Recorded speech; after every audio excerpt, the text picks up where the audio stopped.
After 7 now. The Prime Minister is set to front media today over this issue with his now former Deputy Press Secretary. Stuff reporting Michael Forbes allegedly recorded audio of his liaisons with sex workers without their knowledge and secretly took photographs of women in compromising positions.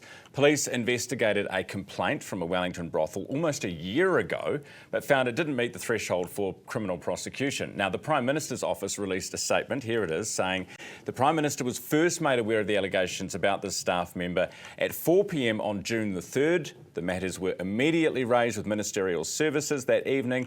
The allegations were, quote, serious and concerning. They were discussed with the staff member. The staff member was stood down and then resigned. Thomas Coughlan is the New Zealand Herald's political editor. He's with us this morning from Wellington. Thomas, good morning.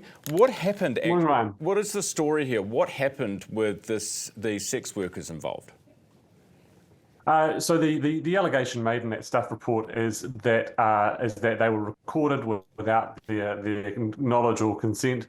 One of the sex workers, according to this report, discovered this when she saw two phones face down and turned one over to find that it had been, the recording function had been initiated, and then she subsequently made further investigations and discovered that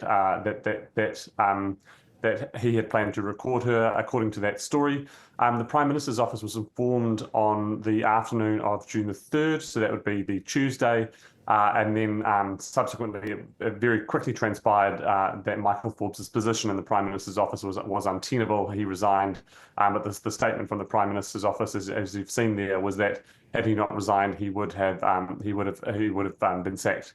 Very likely, which brings us to today. The Prime Minister is scheduled to make a statement this morning, likely this morning, and we are going to put some interesting, some further questions to him, because there are some questions that arise from this.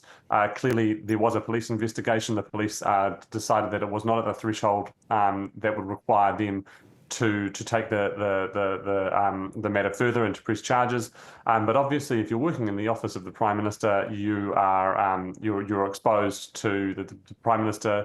You're vulnerable to blackmail and things like that, and very clearly, it would seem that there is a question to at least be asked as to why the Prime Minister's office was not made aware of this, and the potential, I guess, for something to go awry here. Yeah, because it was before he was in the Prime Minister's office, Michael Forbes was in Louise Upston's office, right? And Louise Upston has also said that she knew nothing about this. Police hadn't said anything to her. The first she heard about it was through the Prime Minister's office, which wasn't until Tuesday this week.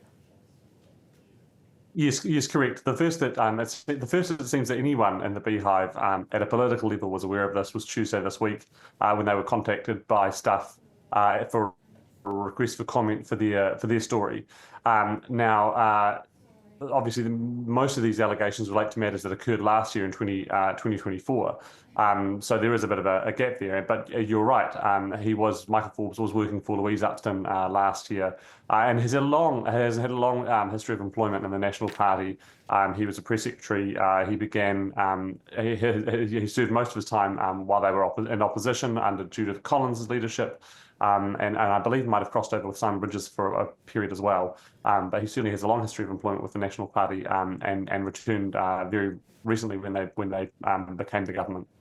All right, Thomas, we'll leave it there, and we'll look forward to hearing more from the Prime Minister on this today. That's New Zealand Herald political editor Thomas Coughlan with us, just gone 9 minutes after 7 now. Rising food